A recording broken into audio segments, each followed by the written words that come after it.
আজ বানাবো লাউ পাতার ভর্তা। সেই জন্য গাছ থেকে টাটকা টাটকা কয়েকটা লাউ পাতা পেরে নিয়েছি। সেগুলোকে ভালোভাবে ধুয়ে ছোট ছোট করে কুচিয়ে নিচ্ছি। পাতাগুলো কুচিয়ে নিলে বাটতে সুবিধা হবে। এবার গরম জলের মধ্যে দিয়ে দিলাম অল্প একটু লবণ, তারপর কেটে রাখা লাউ পাতাগুলো দিয়ে 2 থেকে 3 মিনিটের জন্য ভাপিয়ে নেব। লাউ পাতাটা ভাপানো হয়ে গেছে, এবার জল ঝরিয়ে নিয়ে এটাকে ঠান্ডা হতে দেব। এদিকে একটা পাত্রের মধ্যে নিয়েছি 2টো পেঁয়াজ, 2টো লঙ্কা, কয়েকটা চিংড়ি মাছ আর নিয়েছি একটা গোটা রসুন। এবার এগুলোকে একটা হ্যান্ড চপারে নিয়ে মিহি করে কুচিয়ে নেব। তোমরা চাইলে বেটেও নিতে পারো। ব্যাস, মশলা রেডি। এবার মিক্সিং জারের মধ্যে দিয়ে দিচ্ছি আগে থেকে সিদ্ধ করে ঠান্ডা করে রাখা লাউ পাতাটা। এটাকে জল ছাড়া বেটে নিতে হবে।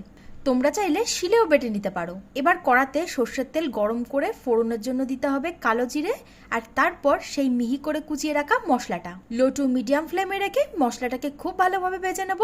আর এর মধ্যে মশলার জন্য দিচ্ছি হলুদ গুঁড়ো, স্বাদ মতো লঙ্কা গুঁড়ো আর ভাজা জিরের গুঁড়ো। এবার মশলাটাকে আরেকটু ভেজে নেওয়ার পর লাউ পাতা বাটাটাও এর মধ্যে দিয়ে দিতে হবে।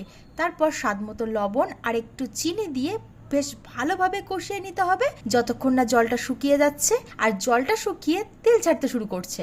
যখন এটা পুরোপুরি শুকিয়ে আসবে সবশেষে এর মধ্যে দিয়ে দিতে হবে কাঁচা সর্ষের তেল। তারপর খুব ভালোভাবে নাড়াচাড়া করে মিশিয়ে নিলেই রেডি হয়ে যাবে আমাদের লাউ পাতার ভর্তা।